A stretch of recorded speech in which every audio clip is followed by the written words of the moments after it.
Happy Sunday, everybody. Hope you and yours are well as we come into the new year. This is the end of week 6 of Foundations, and so every Sunday what I like to do is go over my best of 1 meta breakers, which are decks that I picked off of the Untapped tracker throughout the week that had at least a 60% win rate and 50 matches and were successfully piloted into Mythic.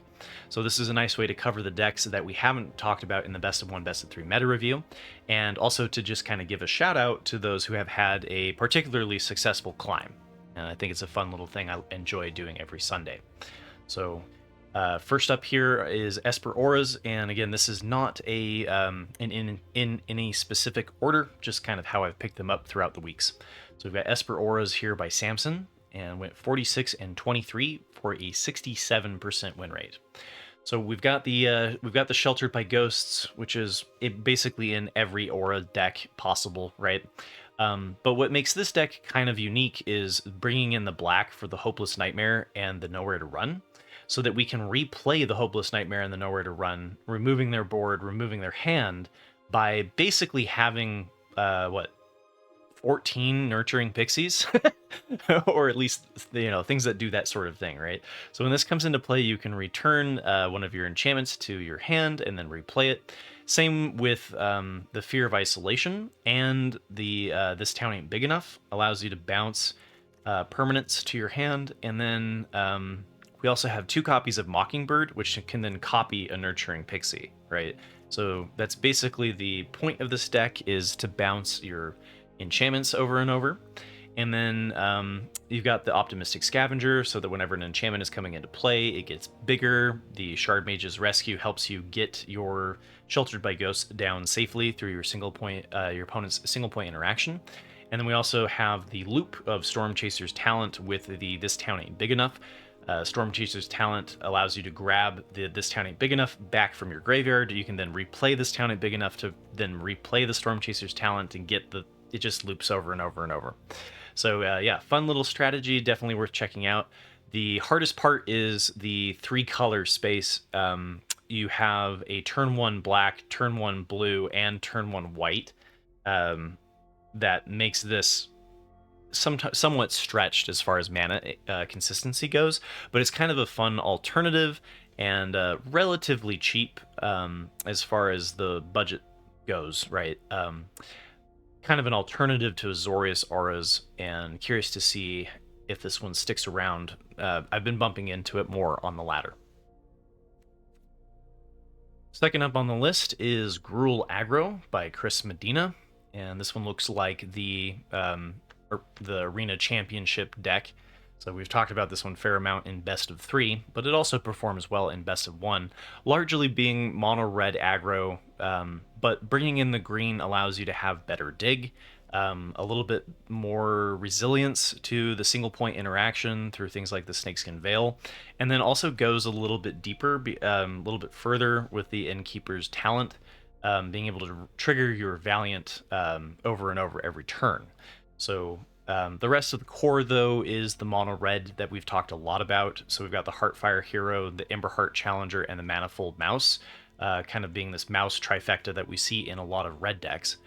Similar to mono red, we're also running the Hired Claw and the Screaming Nemesis and the Monastery Swiftspear, and the Monstrous Rage, and then we're bringing in Shock and Burst Lightning. And instead of running the 4 Burst Lightning and the 4 Shock, it looks like Chris Medina went with a Torch the Tower, which allows you to exile but can't shoot face. And then same thing with the Obliterating Bolt, dealing 4 damage and then exiling. Both useful tools against some of the sticky threats like Enduring Curiosity and Unstoppable Slasher. Third up is Orzhov Superfriends, and technically this one didn't quite make the criteria. It was 3 games short when it hit into Mythic and had like a 63% win rate. They then finished off the last of the games and dropped to 59%. But it was close enough, and it really, really punishes mono black, right? So if you're bumping into a whole bunch of mono black, Orzhov Superfriends is here for you. So anyway, this one was Orzhov Superfriends by Heart Cook's Brain. Went 30 and 21 for a 59% win rate. And just barely, right? So I'll let it squeak by. But we've talked about this one as well. So the upside to running planeswalkers is if they have a whole bunch of single point interaction, like go for the throats and such, that mono black has got plenty of, which this deck is also running, right? Become dead cards if you don't have any creatures to destroy. So you're running a whole bunch of planeswalkers. So you've got Kaya, Intangible Slayer. You've got Vraska, Betrayal's Sting. You've got Liliana, Dreadhorde General. You've got the Eternal Wanderer. You've got Ashiok, and then you've got Archangel Elspeth and 2 Lilianas of the Veil. So the main interaction outside of that is Wraths. So you're really good at destroying creature-based strategies, negating other creature-based strategies because you don't have any. Where this deck tends to struggle is against something like Azorius Control, where all of your single point interaction doesn't do well, and then they can just counterspell your really expensive planeswalkers. But we haven't seen Azorius Control being particularly popular on the ladder. So we got some Beza here for some stabilization. You've got Kutzel's Flanker to hate on the graveyard or give you life gain and stabilization. 4 copies of the Mazemind Tome, and again, I'll try to eliminate duplicates here where I can. This being a nice way to kind of get the longer the game goes, the more that this is helping you get value, right? So worse against aggro matchups, but then you do have the gain 4 life if you can get 4 page counters on it. So it can kind of stabilize. It really depends on the pacing of the format, right? But I do think Mazemind Tome is going to see play in Control going forward. Iron Crag helps ramp, and you've got the Builder's Talent, which allows you to it creates the 0/4 wall, which helps slow things down, but then you can also recycle things like the Tome, right? So the Builder's Talent, being able to get the Tome back, kind of a nice synergy there.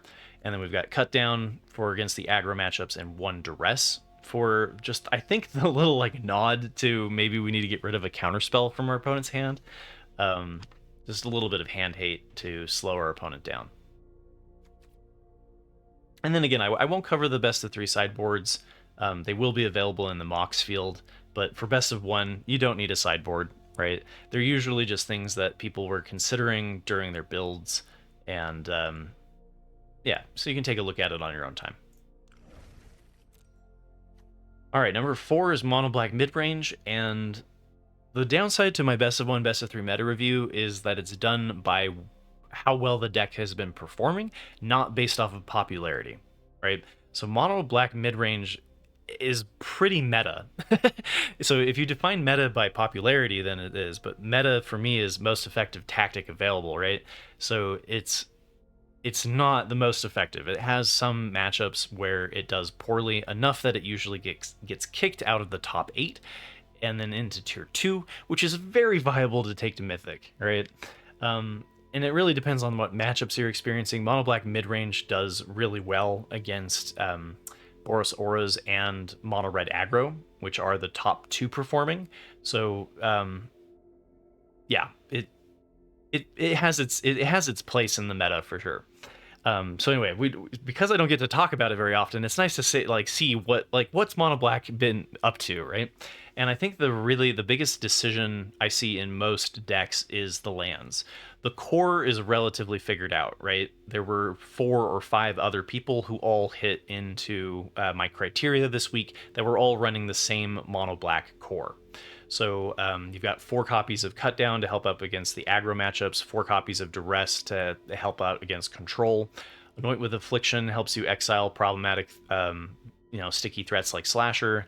Deep Cavern Bat helps disrupt your opponent's hand. Go for the Throat attacks your opponent's creatures, same with Nowhere to Run. And Shieldred's Edict helps you get around things like Ward, as well as gives you some Planeswalker hate for like Kaido and Dimir. And then Unstoppable Slasher is a 1-turn kill if you follow it up with Bloodletter of Acklezotz and they can't block it. Liliana of the Veil also helps with the Duress against the Control matchups, which can be a little bit tough for this deck. And then Archfiend of the Dross and the Bloodletter of Acklezotz are both demons, which synergizes nicely with the Unholy Annex, which gives you card draw and can create the big 6/6 flyer. Now, Soulstone Sanctuary was one that we got in Foundations that was explored in this list because it is a shapeshifter and counts as having additional demons to synergize with your Unholy Annex. The other card that I really like this inclusion here is playing Rogue's Passage, because it's kind of like Escape Tunnel, but it isn't just a one of, right? So the fact that it can tap for colorless mana too, whereas like the Escape Passage is more of like an Evolving Wilds that allows you to get a creature with power 2 or less, make it unblockable. Either way, you can use the Rogue's Passage or the Escape Tunnel to get the slasher through so that they can't chump block, and you can get your one turn kill. So I like the addition of the Rogue's Passage here. And sometimes you see this go all the way down to like 18 black. If you are going to drop more of the swamps and go for more colorless, remember that Bloodletter of Aclazotz wants 21 sources of black. So you can't go too much more into the colorless without affecting the consistency, excuse me, of casting Bloodletter of Aclazotz on turn 4. All right, number 5 is Dimir Midrange by MTHQ9. And went 34 and 19 for a 64% win rate. And so Dimir Midrange is a very popular deck in best of 3. You don't see it as often in best of 1, but because people like to kind of get more reps in during best of 1 before they go to an RCQ or something like that, there's a fair amount of people playing the Dimir Midrange in best of 1 as well. So it kind of helps with the matchups and the mulligans to kind of figure out the deck, right? This one, there's a couple. So this one's running the Phantom Interference instead of the Fairy Counterspell that we see sometimes as an alternative that I'm blanking on the name of. But we can see that we've got the Spyglass Siren, we've got the Fairy Mastermind, and the Flood Pits Drowner, as well as the Deep Cavern Bat. Some Dimir Midrange is not running the Deep Cavern Bat. Again, it's kind of matchup dependent. Either way, though, the early flyers help you get in with your Gix or your Enduring Curiosity. Again, Enduring Gix is not one that we also see all of the time. It was largely ditched in favor of the Enduring Curiosity, partially so that you could just have less mono black double pips, right? To make it a little easier on the mana. But this one looks like they've just embraced the fact, especially because they're bringing in the Fountain Ports and the Soulstone Sanctuaries too. But anyway, so Kaido works really well with your evasive flyers that you can ninjutsu. You've got a whole bunch of removal like you do in mono black. So you've got the cut downs, Anoint with Affliction, Go for the Throat, Shieldred's Edict. Mockingbird comes in as an additional copy of whatever flyer you want, or later in the game as an additional Enduring Curiosity. Tashana's Tidebinder is really good against other Planeswalkers, enemy Kaidos, anything that has a triggered or activated ability. Tashana's Tidebinder can be pretty useful for. And then Urtai Resurrected, we've seen this one kind of come and go in best of 3. This one pairing well with the Fairy Mastermind to offset the penalty of drawing a card if you do the Urtai Resurrected on their turn. And then Shieldred the Apocalypse helps stabilize against the aggro matchups. And so I've actually seen Dimir Midrange lists that I think are a little bit better suited for best of 1, depending on how much mono red you're coming up against, because like this one doesn't have the Preacher of the Schism. It only has one copy of the Shieldred the Apocalypse. But anyway, they did quite well with their climb, so this certainly can work. And last but not least is Omniscience. And this has been the meta breaker of the format, right? This one, every week we've been talking about Omniscience in the meta breakers. Oh, and just really quickly, I'm gonna have to like paste this in. I apologize for the cutscene, but this was Omniscience by No Mana Again, which has a great name, and went 59 and 22 for a 73% win rate. So absolutely crushing it on their climb. So this one is, yeah, largely. We've talked about this one before, but just in case you're not aware of it, you're using the mill off of Picklock Prankster, or the Founding of the Third Path, or Seed of Hope, or Whale of the Forgotten. You can cast Whale of Forgotten off of the Founding of the Third Path. Same with the Picklock Prankster's Adventure Side. Either way, you get a bunch of stuff into your graveyard early. You then use the Squirming Emergence to bring it back. And so trying to bring back Omniscience from your graveyard allows you to play all of your cards for free. Atraxa then allows you to get all of those cards that you can then play for free. So part of it is like getting this Atraxa loop going. Invasion of Arcavios also has an interesting loop with This Town Ain't Big Enough, which is in the sideboard. This one is deciding to run Let's Play a Game and The Fall of Krug, which I saw first on Sonio. You basically attack their hand and destroy all of their lands. So this is a way that you can kind of play with your food, right? Beseech the Mirror allows you to go find an additional copy of, let's see, is it wait, why do they have the Beseech the Mirror is in there to go grab an additional copy to get the loop going. I can't remember which part of the thing it is this morning, but Kiora also helps enable the Squirming Emergence and is kind of an interesting one to throw in here. One copy of Jace. So the loop to win the game is you play Invasion of Arcavios, you get This Town Ain't Big Enough, you bounce Invasion of Arcavios and one other thing like Jace, right? And then you replay the Jace, mill them, play This Town Ain't Big Enough, bounce the Invasion of Arcavios, and I think you need 2 Invasion of Arcavios in play to get the loop going. It's been a little bit since I'm going to play this deck, and then once I've played it, I'll have a better remembrance of how the loop goes. But yeah, you can watch like Sonio play with just destroying people with that archetype. So nothing particularly new to really talk about in the archetype. This one is running the Atraxa version. Kiora is kind of an interesting one that we don't see in every list. And then you've got your stall. Your only interaction to survive like mono red is the Into the Floodmaw and the Bitter Triumph. Some lists have definitely tweaked this to be a little bit better against mono red throughout the weeks. And then, yeah, you've got a whole bunch of lands to be able to enable the 4-color kind of strategy so that in case you don't have Omniscience, you can hard cast the Atraxa, which is a choice. Not every list goes that way. Some keep it just purely Sultai. So, wasn't my best delivery on the combo. I apologize. It's early in the morning. And, maybe go back and look at the other ones for where I explained the combo better.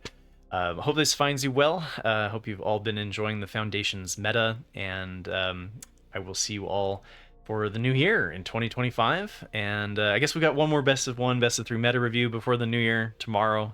So I'll be talking about that. And take care, everybody. Good luck on your matches. And I will see you all tomorrow.